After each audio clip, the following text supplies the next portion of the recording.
Set of whole numbers, yes और no? बिल्कुल no. ये सेट क्या सेट ऑफ होल नंबर्स में है? बिल्कुल नहीं है। तो ऑप्शन ए तो इनकरेक्ट है। इसी तरीके से ऑप्शन बी चेक कर सकते हो। बी में दिया हुआ है A is subset of power set of 3W, और 3W के बारे में आपको पता है। 3W के बारे में क्या दिया हुआ है? NW के हल से लिख सकते हैं set of all 3K such that K belongs to whole number. तो 3W का मतलब कौन कौन से एलिमेंट्स आएंगे? 0, 3, 6 एंड सो ऑन है। 3W मतलब कौन से एलिमेंट्स? 0, 3, 6, 9 and so on. तो ऑप्शन बी में हमें चेक करना है A is subset of power set of 3W। ये चेक करें ना, मतलब इस सेट के सारे एलिमेंट्स इसके पावर सेट में है या नहीं? तो पावर सेट में कौन से एलिमेंट्स होते हैं? सबसेट। तो हमें क्या चेक करना है? Does A is belongs to 3W और नॉट?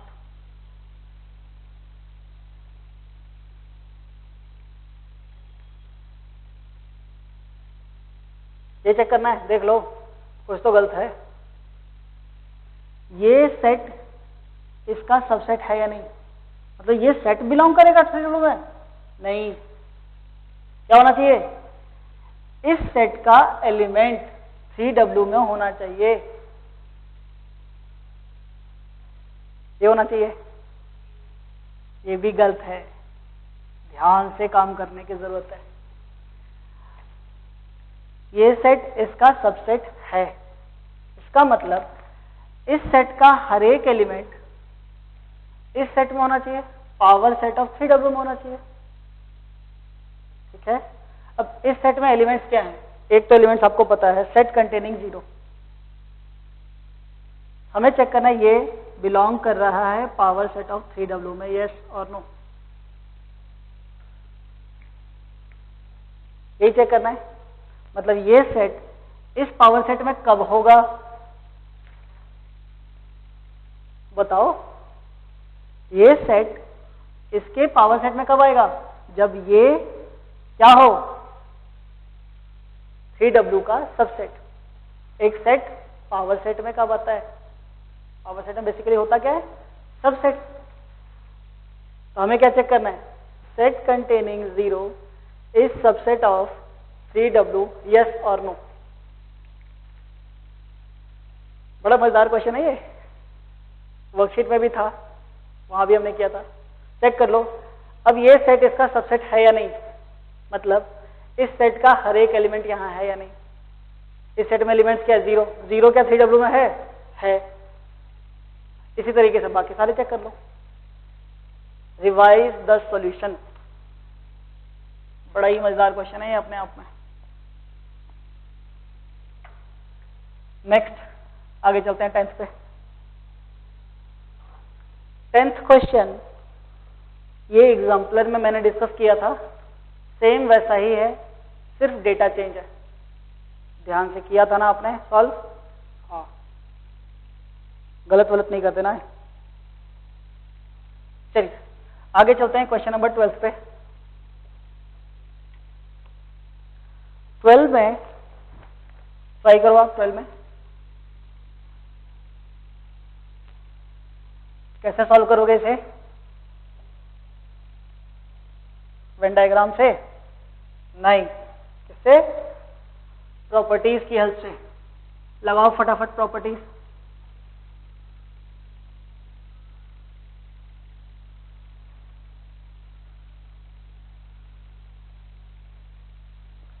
हाँ जी।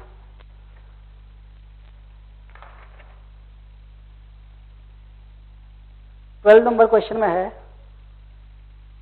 A minus B union A minus C complement, ये सेट इसमें से किसके इक्वल है? सबसे पहले माइनस को चेंज किया इंटरसेक्शन में, तो ये आ गया हमारे पास A intersection B complement union A intersection दूसरे सेट का कॉम्प्लीमेंट, तो सी कॉम्प्लीमेंट का कॉम्प्लीमेंट सी। आगे बढ़ने के लिए यहां दिखा ए इंटरसेक्शन बीच में यूनियन, तो क्या लिखें, ए इंटरसेक्शन ये बचा, बी कॉम्प्लीमेंट, यहां आया यूनियन, यहां आया सी। ठीक है, देखा जरा ऑप्शन। हे भगवान, ये तो किसी भी ऑप्शन में नहीं है। अब क्या करें? कोई बात नहीं है, ऑप्शंस तो हैं हमारे पास, 1 बाय 1 चेक करते हैं। चलो ए ऑप्शन ट्राई करते हैं। ए माइनस को चेंज किया इंटरसेक्शन में, दूसरे सेट का कॉम्प्लीमेंट, बी इंटरसेक्शन सी। अब इंटरसेक्शन ऑफ टू सेट्स का कॉम्प्लीमेंट है, De Morgan's law. A intersection B complement C complement, intersection changes to union. A intersection B complement union C complement. ये तो equal ही नहीं है, मतलब A option reject. B option check करें। A intersection B minus C दिया हुआ है, क्या लिख सकते हैं, B intersection C complement. A intersection B complement, यहां पर बी, ये भी रिजेक्ट, बी भी रिजेक्ट। सी चेक करें। ए माइनस को चेंज किया इंटरसेक्शन में, दूसरे सेट का कॉम्प्लीमेंट, बी माइनस को चेंज किया इंटरसेक्शन में, सी का कॉम्प्लीमेंट। तेजी से कर सकते इतना काम। अब इंटरसेक्शन ऑफ टू सेट्स का कॉम्प्लीमेंट है, डी मॉर्गन्स लॉ लगाओ। A intersection as it is, B का कॉम्प्लीमेंट, सी कॉम्प्लीमेंट का complement C, intersection changes to union. A intersection B complement union C is correct option. ठीक है, तो ध्यान से, ऐसा कुछ खतरनाक क्वेश्चन नहीं था।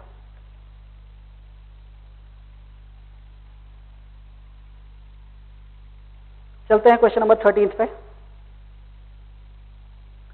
13 में कहता है, late T be the set of irrational numbers. Consider 4 operations: addition, subtraction, multiplication, division. Mark the option in which each of the mentioned operations can be performed completely inside the set T of irrational numbers. तो हमने basically क्या check करना है, इनमें से कौन सा operations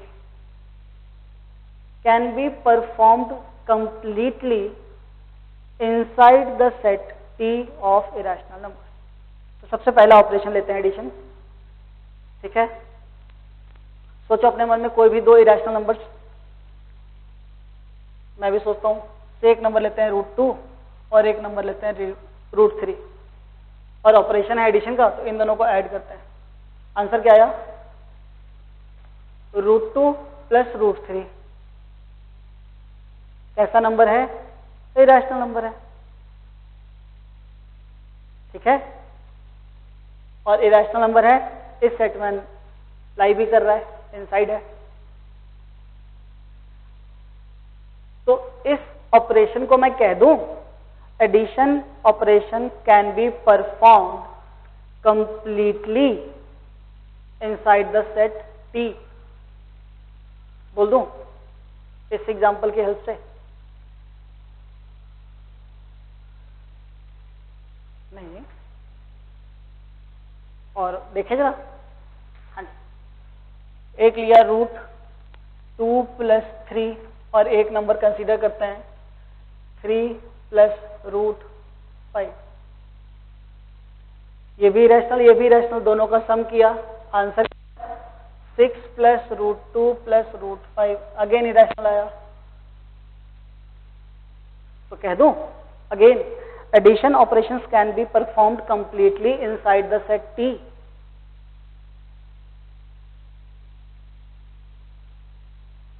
नहीं, सही सोच रहे हो। अगर एक नंबर लिया से √3 प्लस 5 और दूसरा नंबर लिया -8 माइनस √3, ये भी रैशनल, ये भी रैशनल। इन दोनों को जैसे ही सम करा, ऐड करा, तो इस बारी आंसर क्या आया, -3। ये इरेशनल नहीं है, ये तो आउटसाइड द सेट टी चला गया। समझ लगा? इसका मतलब addition operation can be performed completely inside the set T. कह सकता हूं? बिल्कुल नहीं कह सकते। अब सब्ट्रैक्शन, मल्टीप्लिकेशन एंड डिवीजन अब खुद ट्राई कर सकते हो। कर लोगे? बिल्कुल ठीक है। चलिए आगे चलते हैं क्वेश्चन नंबर 14 पे।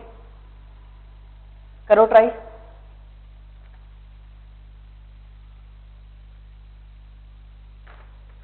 क्वेश्चन नंबर 14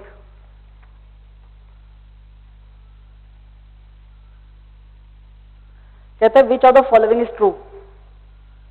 सीधा क्वेश्चन है, कौन सा ऑपरेशन कौन सा इसमें ऑप्शंस करेक्ट है। बारी बारी से ऑप्शन चेक करते हैं। फर्स्ट ऑप्शन कहता है if A union B is equal to A union C then B equal to सी।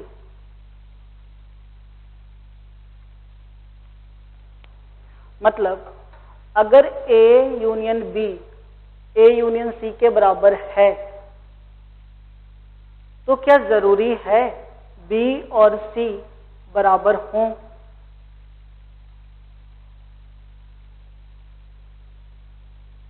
जरूरी है? चलो एक एग्जांपल लेके समझें।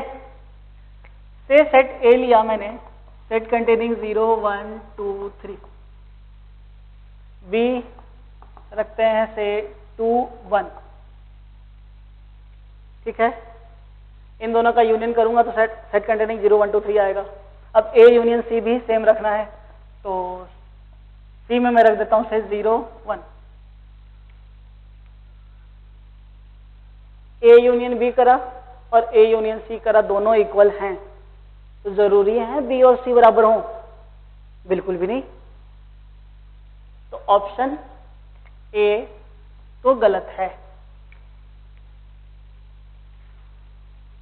समझ में लगा बात? हाँ जी। नेक्स्ट ऑप्शन की बात करें बी की। If A union B equal to A then A is subset of B. मतलब ए और बी को जब मिलाया तो क्या बना? ए ही बन गया। तो क्या जरूरी है ए सबसेट ऑफ बी हो? जब ए और बी को मिलाया तो क्या बना? ए। इसका मतलब पता है क्या हुआ? बी के सारे एलिमेंट्स ए में है, मतलब बी ए का सबसेट है। तो कैसे कह सकते हैं ए बी का सबसेट होगा? बी ऑप्शन भी गलत। ठीक है, तो बी क्रॉस कर दो। अब सी ऑप्शन पढ़ते हैं। सी कहता है A is subset of A complement only if A equals to empty set।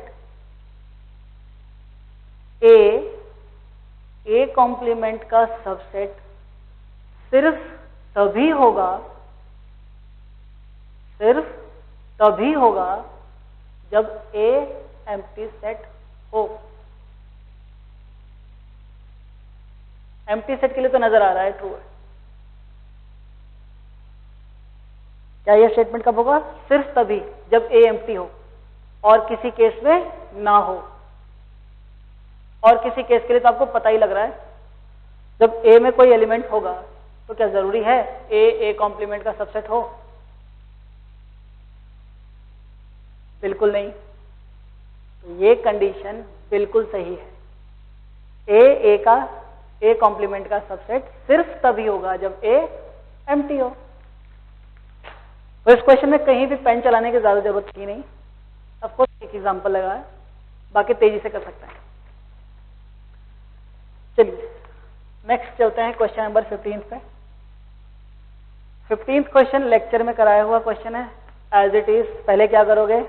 LCM वाला स्टेप लिया, एक्स और वाई की वैल्यू निकाली। वंस एक्स और वाई आ गए तो आप बारी बारी से ऑप्शन चेक कर लो। ठीक है, चलिए चलते हैं क्वेश्चन नंबर 16 पे। 16 नंबर क्वेश्चन पढ़ो और सॉल्व करने के लिए ट्राई करो।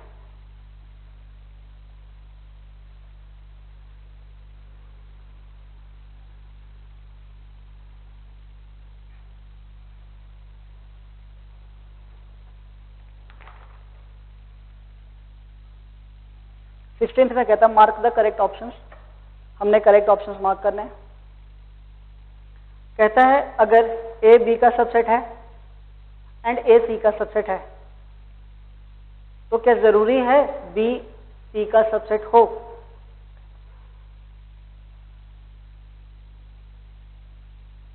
हमें सबसेट चेक करना है, बड़े तेजी से चेक कर सकते हो। याद करो कैसे करते थे, यूजिंग वेन डायग्राम। ठीक है, तो वेन डायग्राम बना के चेक कर लेते हैं।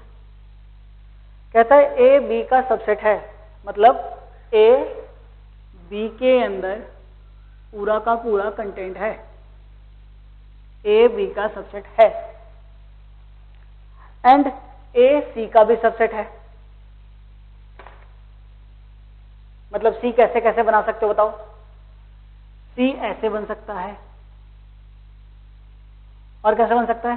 सी ऐसे भी बन सकता है, और कैसे बन सकता है? सी ऐसे भी बन सकता है। These are the possibilities of set C. ऐसे ऐसे बन सकता है। अब चेक करके बता दो क्या जरूरी है बी सी का सबसेट हो? मैं सी ऐसे बना दूं, ए बी का सबसेट है, ए सी का सबसेट है, क्या बी सी का सबसेट है? बिल्कुल नहीं।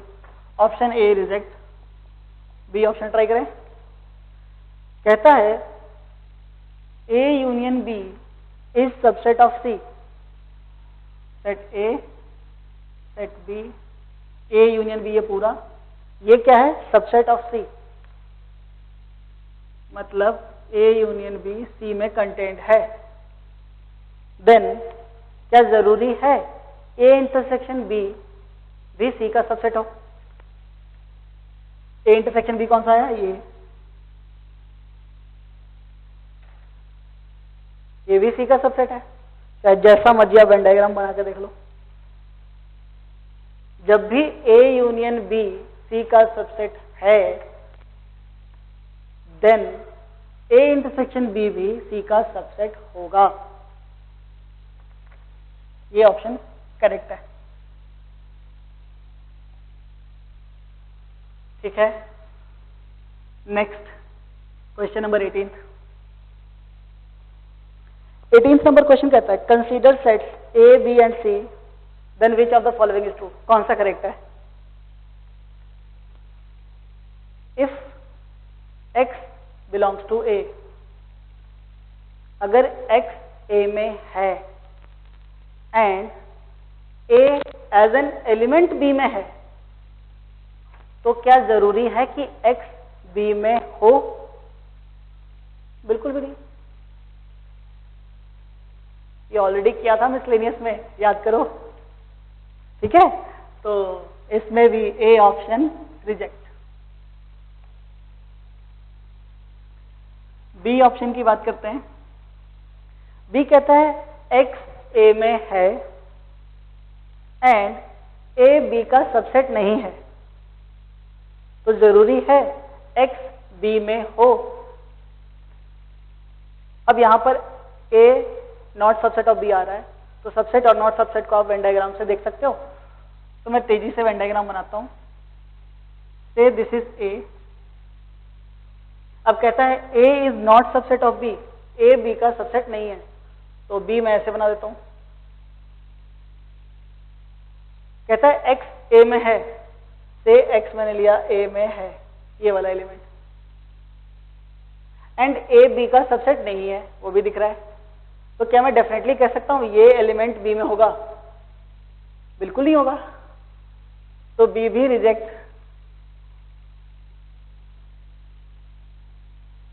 ठीक है, नेक्स्ट कहता है एक्स बी में है, ए बी का सबसेट है, तो डेफिनेटली एक्स ए में होगा। एक्स बी में है, ए बी का सबसेट है, तो क्या जरूरी है एक्स ए में हो?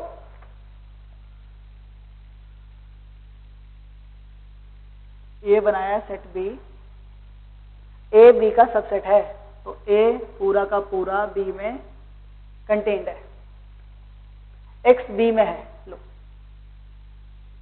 ये एलिमेंट बी में है, ये एलिमेंट बी में है, ए बी का सबसेट भी है, तो क्या ये एलिमेंट ए में है? जरूरी है? बिल्कुल नहीं। C option reject.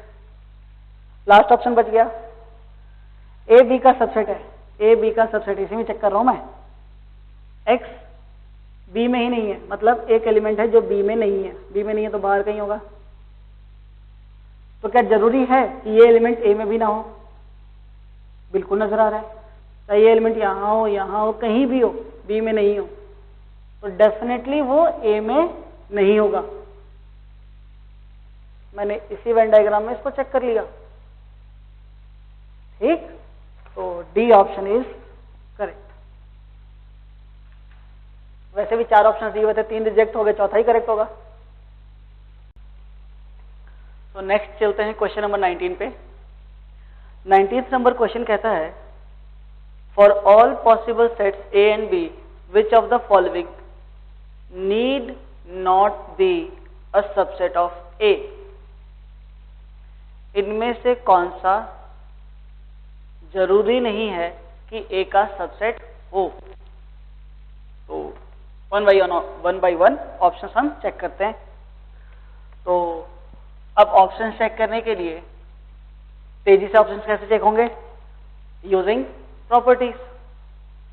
तो फर्स्ट ऑप्शन पे जैसे ही आप प्रॉपर्टीज लगाते हो तो a माइनस बी कॉम्प्लीमेंट ये आ जाता है एम्प्टी सेट। प्रॉपर्टीज लगा लेना, ये एम्प्टी सेट के बराबर आएगा।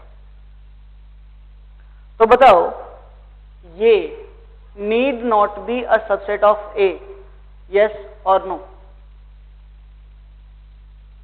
भाई ये किसके इक्वल है? एम्प्टी सेट के इक्वल है। तो empty set need not be a subset of A, तो गलत है। एम्प्टी सेट तो ए का सबसेट है, इनफैक्ट एम्प्टी सेट तो सबका सबसेट होता है। तो फर्स्ट ऑप्शन तो रिजेक्ट हो गया। सेकेंड ऑप्शन की बात करें, इस पे भी प्रॉपर्टीज लगाओ। तो A complement union A intersection B complement A intersection B complement, इस पूरे का होल कॉम्प्लीमेंट। ये जैसे ही सिंप्लीफाई करते हो यूजिंग प्रॉपर्टीज, मतलब एक सेट यूनियन दूसरा सेट पूरे कॉम्प्लीमेंट, डिमॉर्गन्स लॉ लगाओ, फिर डिस्ट्रीब्यूटिव प्रॉपर्टी लगाओ, तो ये सिंप्लीफाई हो जाता है हमारे पास ए इंटरसेक्शन बी में। अब बताओ A intersection B need not be a subset of A. क्या ए इंटरसेक्शन बी ए का सबसेट है या नहीं है? बिल्कुल है। तो ये ऑप्शन सही है या गलत? ये ऑप्शन तो गलत है। सी की बात करते हैं, तो सी में है ए यूनियन बी माइनस ए। मैं बी ठीक से लिख देता हूं, ए यूनियन बी माइनस ए। जैसी प्रॉपर्टीज लगाते हैं तो ये बन जाता है आपके पास बी माइनस ए।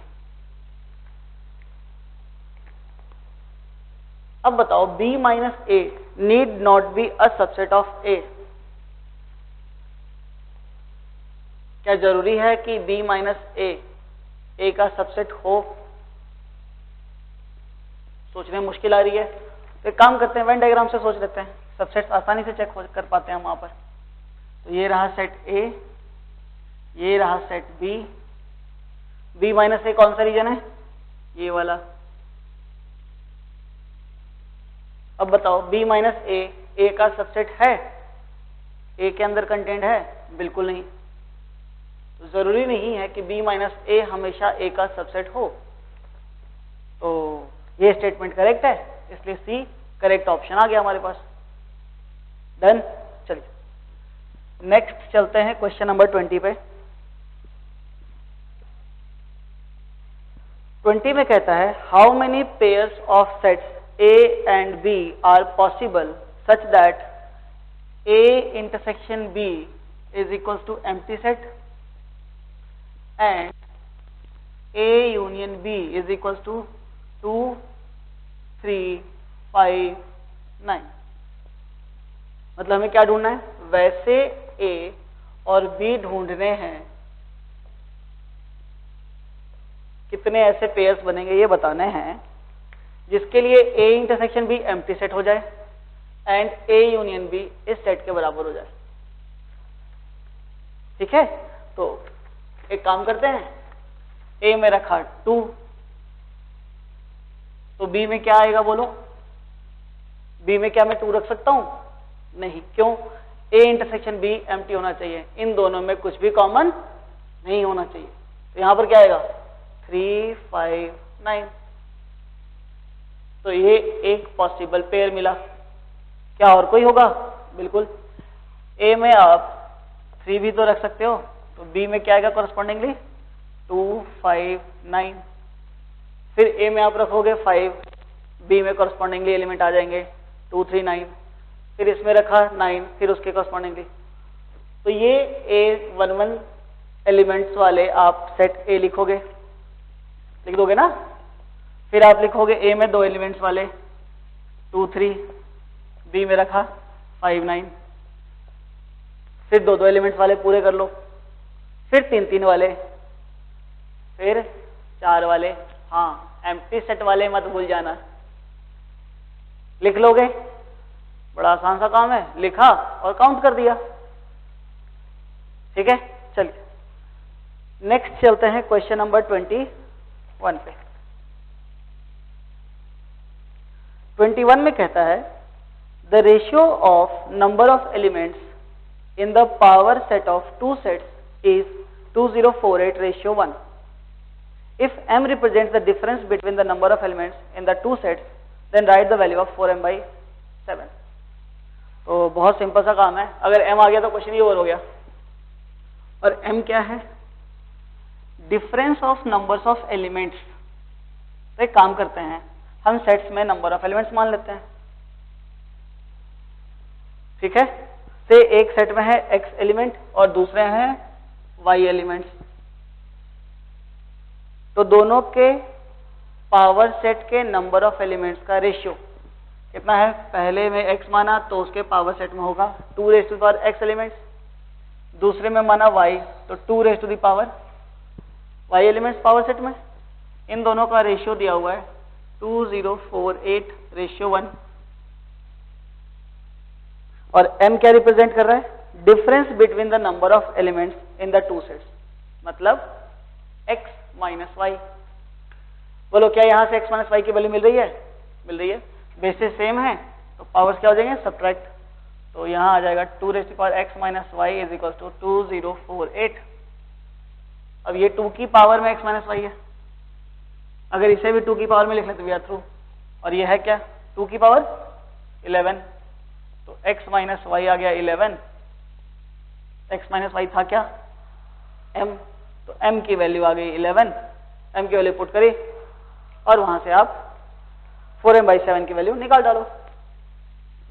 ठीक है, चलिए अब चलते हैं आगे। अब क्वेश्चन तो छोटे छोटे से ही हैं। क्वेश्चन नंबर 22 कहता है number of elements in the power set of A complement union B union A intersection B। इस सेट के पावर सेट में 256 एलिमेंट्स हैं और number of elements in A P के बराबर है, तो 16p/13 की वैल्यू बतानी है। ठीक है, तो कुल मिला के क्वेश्चन हो जाएगा अगर हमारे को number of elements in A मिल गया। अब number of elements in A निकालने के लिए हमें पता है इसके पावर सेट में 256 एलिमेंट्स हैं। तो जरा इस सेट को सिंप्लीफाई करके देखें कौन सा सेट है ये। चलो इस सेट को सिंप्लीफाई करते हैं, 1 minute. A complement union B का होल कॉम्प्लीमेंट है। हाँ, सिंप्लीफाई कर लो तेजी से।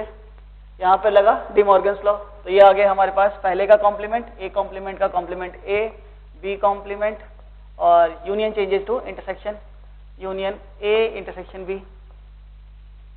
कुछ फायदा हुआ? हाँ, A इंटरसेक्शन यहां भी, A इंटरसेक्शन यहां भी, यहां पर यूनियन। तो क्या करें? A इंटरसेक्शन कॉमन, तो बचा क्या?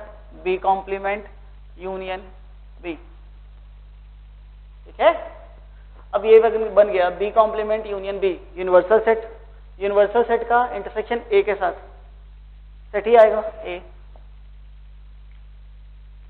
तो ये जो सेट था वो बन गया ए, मतलब इसके पावर सेट में 256 एलिमेंट्स हैं। मतलब किसके पावर सेट में 256 एलिमेंट्स हैं? इसके पावर सेट में, ठीक है। तो number of elements in power set of A complement union B का whole complement union A intersection B, this is same as, एक ब्रैकेट कम है, 256।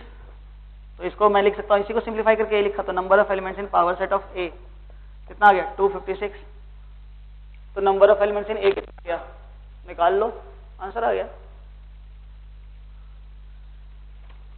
ठीक है, चलिए नेक्स्ट है क्वेश्चन नंबर 24।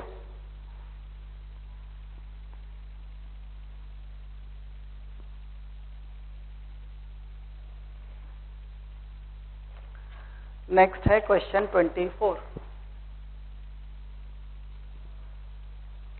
कहता है in a competition a school awarded medals for being best in 3 subjects, mathematics, science and English, 36 in mathematics, 12 science, 18 English.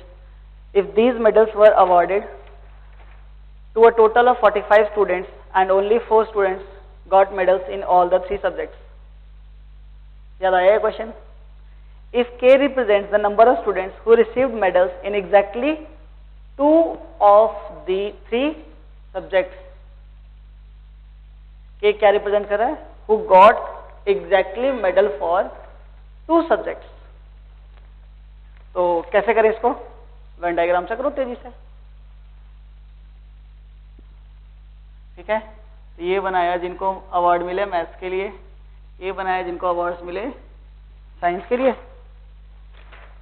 लिए, और ये बना दिया सेट उनको अवार्ड मिले जिनको इंग्लिश के लिए। हमें निकालने हैं एग्जैक्टली 2 वाले। एग्जैक्टली 2 वाले कौन से पहले बताओ? ये है, ये नहीं है, कौन सा है? ये है, ये है और ये, यही एग्जैक्टली 2 वाले हैं। तो हमें इन तीनों का सम बताना है, और पता क्या क्या है? 4 students got all the 3 medals, मतलब जिनको तीनों सब्जेक्ट्स के लिए मेडल मिला वो कहां पर आएंगे? यहां पर फिल करा, ठीक। और हमें क्या पता है? 36 स्टूडेंट्स को, तो number of elements in M हमें मिला 36, number of elements in S मिला 12 and number of elements in E मिला दैट इज 18। और कहते हैं if these medals were awarded to a total of 45 students, ये जो मेडल्स बटे हैं ये कितनों को मिले? 45 स्टूडेंट्स को। मतलब अगर उसमें से कोई X स्टूडेंट को मैंने चुना, इसका मतलब X जो होगा आइदर M में होगा, या तो उसको मैथमेटिक्स के लिए मिला होगा, या किसके लिए मिला होगा? साइंस के लिए, और बोलो X, या तो किसके लिए होगा? इंग्लिश के लिए। याद आया ये सेट? ये कौन सा सेट है? इधर M और S और E, M union S union E। तो number of elements in M union S union E किसके बराबर है? 45 के बराबर है।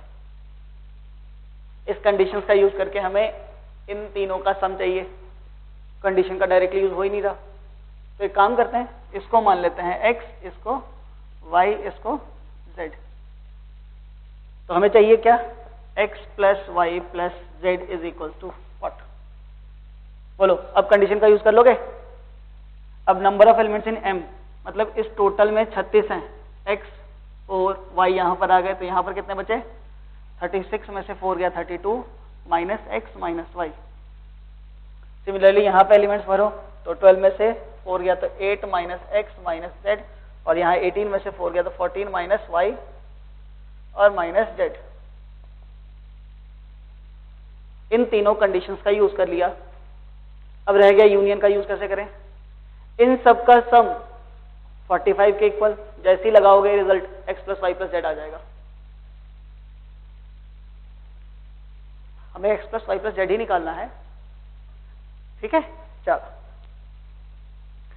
नेक्स्ट क्वेश्चन 25 में कहता है given intervals m and N P, right length of interval m minus n union p complement using universal set belong, using universal set real number है, सॉरी।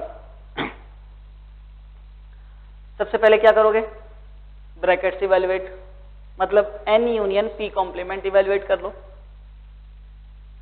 हाँ p कॉम्प्लीमेंट आ रहा है तो सबसे पहले आप p कॉम्प्लीमेंट निकाल लो, फिर उसका यूनियन n के साथ कर लो, एक सेट आ गया, एक इंटरवल आ जाएगा आपके पास, फिर m माइनस वो इंटरवल करो, फिर उसका लेंथ तो बताना बड़ा आसान सा काम है, ठीक है। हाँ एक बात बता दूं आपको, पेपर के डिस्कशन में सिर्फ मैंने इंपॉर्टेंट पॉइंट डिस्कस किए हैं आपके साथ, तो ध्यान से आपने क्या करना है, जो क्वेश्चंस भी मैंने कहा आपको करने को वो तो करने ही हैं, कंप्लीट करना है आपने, तभी इस डिस्कशन का बेनिफिट होगा। जैसे क्वेश्चन नंबर 3 में मैंने x को बारी बारी से पुट किया और नंबर लाइन नहीं बनाया था, नंबर लाइन बना करके आपने चेक कर लेना है, ठीक है, और फिर उसके बाद आंसर निकाल लो। फिर बेटर मेथड भी बताएं, तो इन मेथड्स को आपने अपने साथ लेकर के चलना है, मतलब इनकलकेट करना है अपने अंदर। That's all from the papers, thank you.